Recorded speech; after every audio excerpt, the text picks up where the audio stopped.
Assalamualaikum warahmatullahi wabarakatuh. Kami dari kelompok 12 akan membahas tentang tugas keprofesian untuk implementasi kurikulum tingkat satuan pendidikan. Adapun beberapa poin yang akan dibahas yaitu yang pertama, pengertian KTSP, yang kedua, tujuan KTSP, yang ketiga, implementasi KTSP dalam pembelajaran, dan yang keempat, tugas guru dalam implementasi KTSP. Pengertian KTSP. Adapun beberapa pengertian dari KTSP, yang pertama menurut Mulyasa, dan yang kedua menurut Badan Standar Nasional Pendidikan atau BSNP. Menurut Mulyasa, KTSP adalah suatu ide tentang pengembangan kurikulum yang diletakkan pada posisi yang paling dekat dengan pembelajaran, yakni sekolah dan satuan pendidikan. KTSP merupakan paradigma baru pengembangan kurikulum yang memberikan otonomi luas pada setiap satuan pendidikan dan pelibatan masyarakat dalam rangka mengefektifkan proses belajar mengajar di sekolah.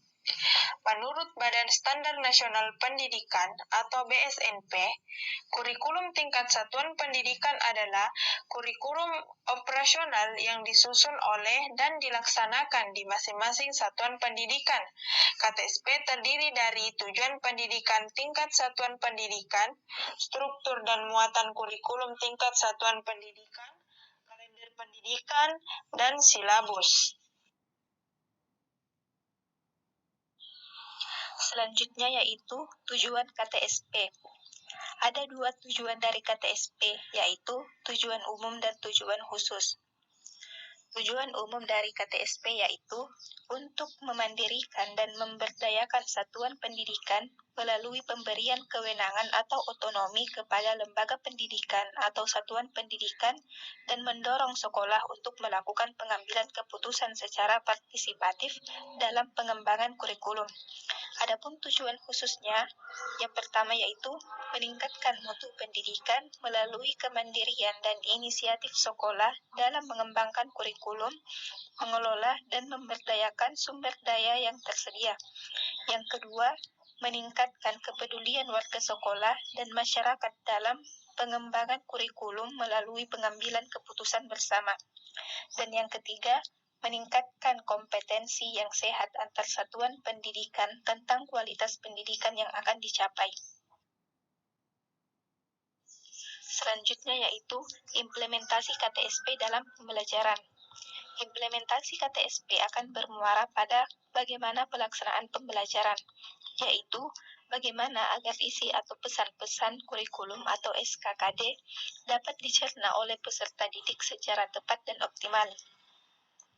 Jadi, guru harus berupaya agar peserta didik dapat membentuk kompetensi dirinya sesuai dengan apa yang digariskan dalam kurikulum, sebagaimana yang dijabarkan dalam Perencanaan Pelaksanaan Pembelajaran atau RPP. Dalam hal ini, akan terjadi interaksi antara peserta didik dengan lingkungannya, sehingga terjadi perubahan perilaku yang lebih baik. Makanya, guru harus mengkondisikan lingkungan yang akan menunjang proses perubahan perilaku pada siswa tersebut. Guru juga harus dapat menciptakan dan menumbuhkan kegiatan siswa sesuai dengan rencana yang telah diprogramkan secara efektif dan menyenangkan. Kemudian, guru harus dapat mengambil keputusan atas dasar penilaian yang tepat ketika peserta didik belum dapat membentuk kompetensi dasar. Karena yang kita ketahui, setiap peserta didik pasti memiliki kemampuan dasar yang berbeda-beda. Jadi, guru harus menguasai prinsip-prinsip pembelajaran, pemilihan dan penggunaan media pembelajaran, pemilihan dan penggunaan metode pembelajaran, keterampilan menilai hasil belajar, serta memilih dan menggunakan strategi dan pendekatan pembelajaran yang sesuai dengan keadaan peserta didik. Baik, selanjutnya tugas guru dalam implementasi KTSP. Menurut Omar Malik, peran guru dalam pengembangan kurikulum terbagi menjadi 8, yaitu pertama, pengelola administratif. Pengelolaan administratif adalah pengelolaan secara tercatat, teratur, dan tertib sebagai penunjang jalannya pendidikan yang lancar. Ruang lingkupnya antara lain mencakup administrasi kurikulum, administrasi siswa, administrasi personal, administrasi material, dan administrasi keuangan.